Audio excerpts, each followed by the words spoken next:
Assalamu alaikum, bienvenue à toi dans ma chaîne YouTube, dans la chaîne By Kauthar Kawkit. Cette chaîne a pour but de t'accompagner en tant que parent ou éducateur vers une parentalité consciente. La nouveauté, c'est que, en plus de cette parentalité consciente, mon objectif est de t'amener à associer l'éducation à la spiritualité. Je te rappelle juste avant d'écouter ce podcast que tu peux profiter d'un atelier qui est totalement offert, 3 erreurs insoupçonnées qui expliquent pourquoi tes enfants te rendent dingue, pourquoi tu ne comprends pas le comportement de tes enfants. Cet atelier est totalement gratuit, tu pourras y accéder en cliquant tout simplement sur le site www.kawkit.com et si tu le souhaites, tu peux aller plus loin avec la formation éducation, une formation qui a pour but de repérer et de te faire prendre conscience de toutes ces erreurs qui se cachent dans notre éducation et qui ont un impact énorme sur nos enfants, sur leur comportement, sur leur psychologique, mais également sur leur tempérament et sur la personnalité qu'ils vont avoir une fois adolescents, majeurs, adultes. Et également l'avantage de cette formation et ce petit plus qui n'est pas négligeable et qui est une discipline et une connaissance essentielle dans l'éducation de nos enfants, qui est l'éducation spirituelle. Comment préserver nos enfants, comment informer nos enfants et comment t'initier toi en tant que parent à transmettre cette discipline, cette connaissance, cette éducation qui est l'éducation sexuelle. Tu peux également profiter du replay de la masterclass, du contenu total de la masterclass avec les supports, également un module qui est totalement offert sur la transmission de la prière concrètement, comment vraiment transmettre la prière à ses enfants étape par étape sous forme d'ateliers avec des jeux, des références et des sources en bonus. Tout ça donc intitulé éducation spirituelle, comment partir sur de bonnes bases avec peu ou pas de connaissances, et tu découvriras dans cette masterclass que tu n'as pas besoin d'être une savante, que tu n'as pas besoin d'être savant pour transmettre l'éducation sexuelle, l'éducation spirituelle à tes enfants, mais qu'il te faut une prise de conscience et une certaine pédagogie, une méthodologie à suivre et qui est totalement transmise dans cette masterclass qui est également disponible sur le site www.kawkit.com. Aujourd'hui, tu es là pour un sujet qui est très important, qui est encore toujours lié à l'éducation de nos enfants. Et aujourd'hui, j'ai décidé de te parler d'exemples de papas qui ont été cités dans le Coran. Quelles leçons tirer de ces histoires-là, de ces prophètes qui ont été cités dans le Coran? L'histoire de Nuh, l'histoire de Ibrahim, l'histoire de Luqman, de Yaqub, de Yusuf alayhi salam, toutes ces histoires-là entre les pères et les fils qui ont été relatées, qui ont été citées dans le Coran. Comment on peut en faire un modèle dans notre éducation et comment s'en inspirer pour éduquer nos enfants, et puis aussi se prendre un recul et se dire où est-ce que j'en suis par rapport à ça, où est-ce que je me place par rapport à ce modèle coranique qui est dans le domaine de l'éducation, quelle posture j'ai moi en tant que parent et quelle posture je devrais avoir en tant que parent musulman tout simplement. On commence d'abord par l'histoire de Nuh alayhi salam. Vous connaissez toute cette histoire, cette relation qu'a eu, cette épreuve qu'a eu Nuh avec son fils, qui est d'avoir un fils qui n'est pas croyant, et donc d'avoir un fils qui faisait partie des non-musulmans. Et ça, c'était la plus grosse épreuve de Nuh alayhi salam, qui était porteur de messages, qui était messager, qui était prophète, et sa plus grande épreuve a été à travers son fils. Dieu l'a éprouvé avec son propre fils. Et on relate donc dans le verset du Coran où Nuh alayhi salam, Allah dit et elle vogua en les emportant au milieu des vagues comme des montagnes, et Noé appela son fils qui restait dans un lieu écarté non loin de l'arche: ô mon enfant, monte avec nous et ne reste pas avec les mécréants. Ce verset-là, on va l'aborder, on va essayer de le comprendre, de l'analyser un peu. Et juste avant, je vais vous donner donc cette réponse du fils de Nuh alayhi salam qui dit: et il répondit, je vais me réfugier vers un mont qui me protégera de l'eau. Et Noé lui dit: il n'y a aujourd'hui aucun protecteur contre l'ordre d'Allah, sauf celui à qui il fait miséricorde. Et les vagues s'interposèrent entre les deux, et le fils fut alors du nombre des noyés. Et Noé invoqua son Seigneur et dit: ô mon Seigneur, certes mon fils est de ma famille, et ta promesse est vérité, tu es le plus juste des juges. Et Allah dit: ô Noé, ya Nuh, il n'est pas de ta famille, car il a commis un acte infâme. Ne demande pas ce dont tu n'as aucune connaissance. Je t'exhorte afin que tu ne sois pas un nombre des ignorants. Dans ces versets-là, on comprend et on voit, subhanallah, déjà le dialogue entre Nuh alayhi salam et son fils, et puis le dialogue entre Allah et Nuh alayhi salam. Et s'il y avait deux choses qu'on devait retenir, deux messages forts dans le modèle coranique, dans cette éducation-là, c'est que tout dépend, rien n'est entre nos mains, tout dépend d'Allah Azza wa Jal, tout dépend de la destinée, du destin qu'Allah t'a choisi. Et donc, la guidance ne vient que d'Allah Azza wa Jal, et la guidance est un don d'Allah. Donc, nous, en tant que parents, notre rôle, ça va être d'invoquer Allah Azza wa Jal, de faire constamment, d'accompagner notre éducation avec les invocations pour demander à Allah Azza wa Jal qu'il nous aide à éduquer nos enfants, mais qu'il leur donne cette guidance-là qui ne vient que de lui, qui ne vient de personne d'autre. C'est Allah qui donne la guidée et ce n'est pas nous. Donc nous, on met en place les choses, on met en place ce qu'il faut. Encore faut-il mettre en chose les places. Imaginez que on est dans un cas où le prophète Nuh, c'est un prophète, il a tout fait pour que son fils suive le bon chemin, mais Allah en a décidé autrement et c'était son épreuve. Et donc nous, ce qu'on va retenir de ça, c'est que nous, on fait les causes, on met en application. On voit bien que Nuh a appelé les gens vers l'islam pendant des années, un siècle.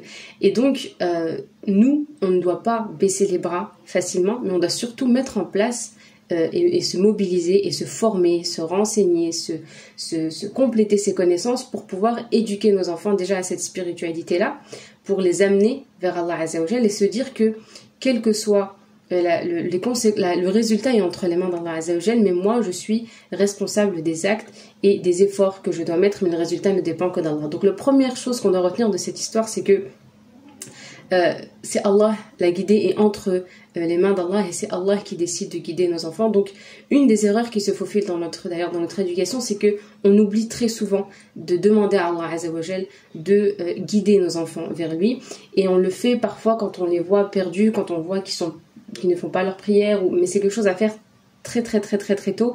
Et ça, j'en parle d'ailleurs dans la masterclass, c'est dès la grossesse, dès la conception, dès le mariage, demander à Allah Azza wa Jal qu'il nous donne une progéniture qui soit pieuse. Et ensuite, ce qui est beau dans ces versets-là, c'est que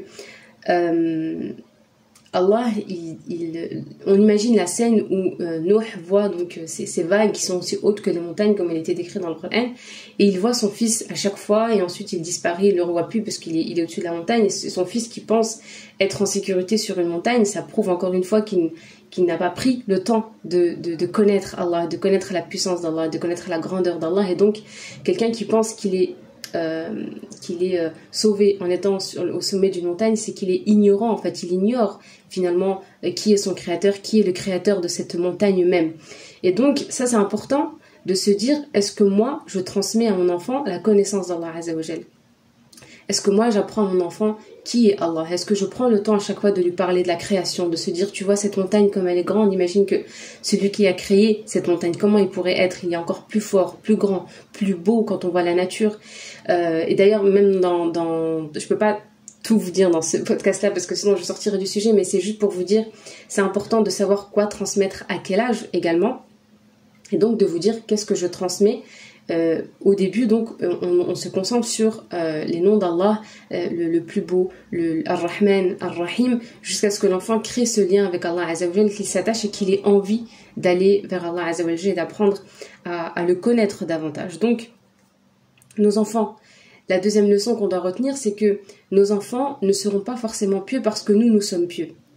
Et on voit bien même dans Surat Al-Kahf, cet enfant quand il a été tué, il dit bien à notre prophète qu'il a été tué parce que ses parents étaient pieux et Allah n'a pas voulu qu'il soit en difficulté avec cet enfant qui allait être dans la débauche, et donc Allah a voulu leur offrir un enfant pieux. Donc ça ne veut pas dire déjà parce que tu es pieux que ton enfant va être pieux. Tu peux être une personne très pieuse, un papa pieux, une mère pieuse, et tu peux être éprouvé dans la piété de ton enfant. Donc ça, c'est une leçon aussi à retenir, se dire que nous, on peut mettre en place, on peut être une personne pieuse proche d'Allah Azza wa Jal, mais qu'on peut être éprouvé par nos enfants et que ça reste une épreuve qu'on doit accepter, avec laquelle on doit vivre. Et ça ne veut pas dire qu'on doit rester spectateur parce que on peut rien faire, Nuh a pu rien faire et nous on doit rien faire. Il a été jusqu'au bout. Nuh, il faut se dire que ce qui est beau, c'est que Nuh alayhi salam, il n'a pas arrêté d'appeler son fils vers Allah. Il n'a pas dit, il lui a pas dit tant pis pour toi, tu vois pas ce qui se passe, bah écoute, moi je pars sans toi. Non, il a été jusqu'au bout. Il voyait que la vague, elle était aussi haute que la montagne. On le voyait plus, mais subhanallah, il avait toujours cet espoir et sa mission, il l'a tenue jusqu'au bout. Et donc on se dit que finalement, par rapport à Allah Azza wa Jal, il a tenu sa mission, il a accompli sa mission jusqu'au bout. En fait, il n'a pas lâché. Il n'a pas désespéré de la miséricorde d'Allah, il l'a été jusqu'à ce que Allah décide en fait que le décret d'Allah soit fait. Donc la première leçon, ce n'est pas parce que tu es pieux que ton enfant sera pieux, mais tu fais comme nous et tu continues à appeler ton enfant. Et deuxième chose, c'est qu'on a besoin d'invoquer Allah pour qu'il guide nos enfants.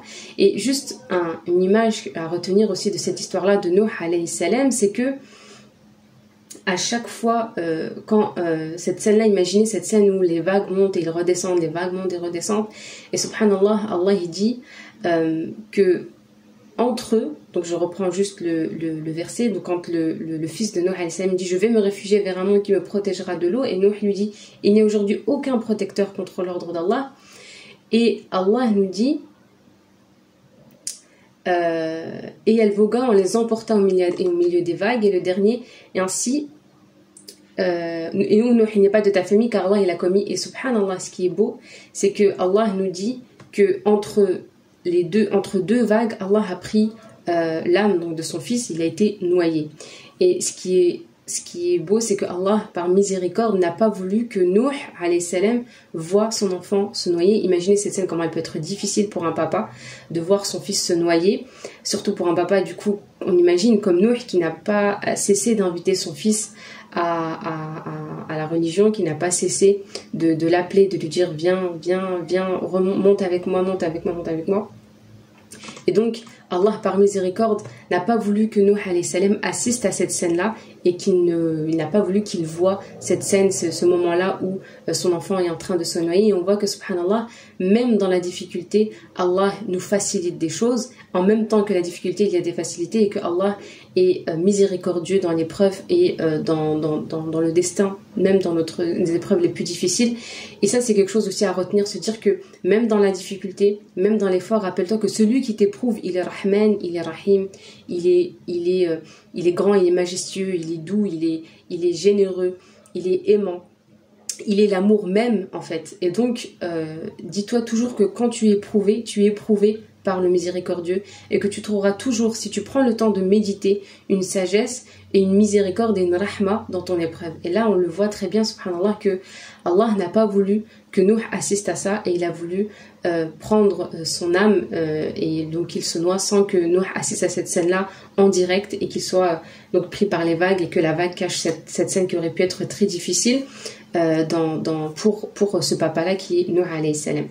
Enfin, ce que je voulais juste ajouter, c'est que se rappeler également de un point qu'on retrouvera souvent dans ces histoires-là, donc dans cette série de podcasts-là, vous retrouverez souvent, subhanallah, que Nuh, comme je vous ai dit, il n'a pas réprimandé son fils, il n'était pas dans l'attaque, il n'était pas dans le jugement, il n'était pas dans les reproches, mais il était dans l'action et dans l'invitation.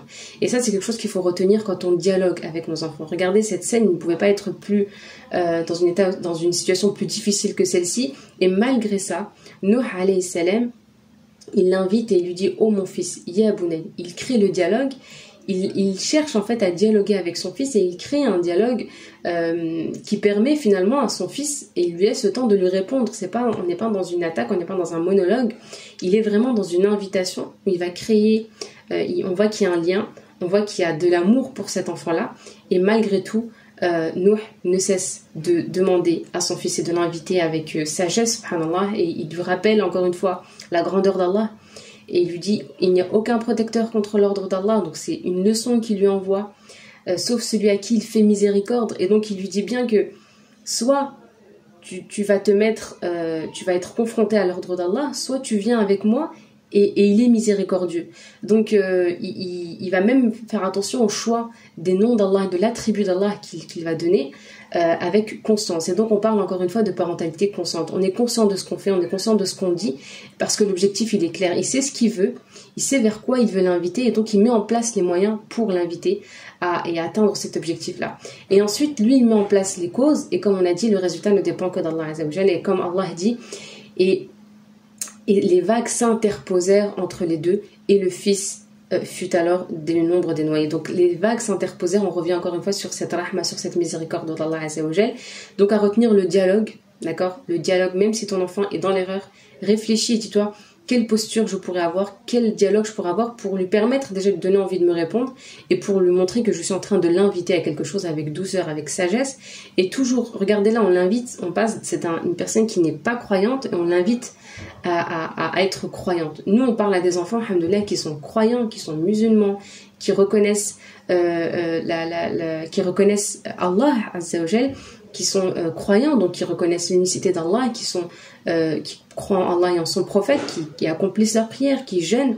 Et donc, quand on invite nos enfants vers, même si c'est un rappel qu'on veut faire dans la religion, pour leur bien, pour leur prière, pour qu'ils améliorent leur prière, leur comportement, parce qu'ils auraient insulté, essaye de te dire, dans tous les cas, mon fils n'est pas dans cette situation, il n'est pas dans le même cas que le fils de Nuh. Donc, est-ce que j'adapte, est-ce que vraiment j'ai un discours d'une personne qui parle avec un enfant qui est croyant, qui fait ses prières? Donc regardez plutôt ce que vos enfants font et focalisez-vous sur ces valeurs-là, sur ces qualités-là, pour leur parler avec ce bagage-là, et ne vous focalisez pas sur ce qu'ils ne font pas, parce que ça va orienter votre dialogue et votre discours vers quelque chose de négatif et de péjoratif.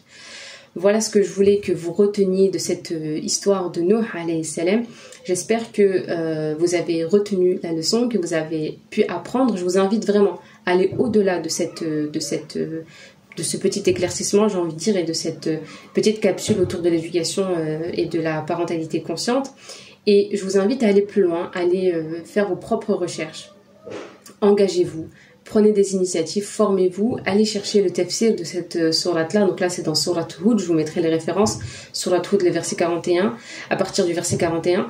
Et puis, allez chercher, allez comprendre quelle sagesse vous pouvez tirer de cette histoire-là. Allez écouter les explications de l'exégèse de ces versets-là pour vous familiariser avec cette histoire, et chacun d'entre nous va prendre quelque chose qui lui est propre, va se reconnaître dans un passage de l'histoire qui lui est propre, va reconnaître, pourra peut-être même calquer des histoires, des situations dans son quotidien. Donc soyons bienveillants, doux, vigilants, et puis créons le dialogue, mais le bon dialogue. Regardez, ô mon fils, Ya bunay irkab ma'ana, et ne reste pas avec les mécréants, viens avec moi. Donc c'est vraiment une invitation. Imaginez-nous cette scène-là, comment on pourrait être peut-être dans la colère, dans la violence, peut-être même dans le rejet, dans l'ignorance, parce qu'on est fatigué d'appeler. Donc à nous de prendre des leçons justement de ces sagesses-là dans le Coran, et nous demander, nous comparer finalement à ce modèle coranique qui n'est pas là par hasard. Allah nous a donné ce livre-là, et ici le professeur Sam nous a dit que c'était un mode de vie, un mode d'emploi pour notre vie quotidienne. L'éducation en fait partie, et c'est une grande partie, puisque notre religion était là pour nous éduquer. Elle a éduqué des peuples entiers, et elle a sorti les gens de l'obscurité à la lumière. Donc imaginez que notre rôle, notre parentalité a des petites taches obscures, et apportons cette lumière-là avec le modèle coranique, les modèles prophétiques. Et puis, j'espère qu'Allah Azza wa Jal protégera nos enfants. On demande à Allah Azza wa Jal qu'il protège nos enfants, qu'il nous aide à les éduquer, qu'il nous octroie à nous, qu'il nous offre à nous ce don qui est la guidance, qu'il permette de raffermir nos cœurs, et qu'il nous permette de pouvoir profiter pleinement de la beauté de la foi, Inch'Allah, de nous rapprocher du Coran et des paroles du Coran, et d'en faire un mode d'emploi au quotidien, bi'idhnillah. Je vous remercie encore une fois pour votre suivi. Je vous invite à partager au maximum ce contenu pour que le maximum de personnes puissent prendre conscience de l'avantage que nous avons en tant que parents musulmans, pour associer notre spiritualité à notre rôle d'éducateur dans l'éducation de nos enfants. Je vous rappelle donc que vous aurez Inch'Allah le prochain podcast avec une autre histoire autour des papas qui ont été cités dans le Coran pour tirer à chaque fois quelques sagesses.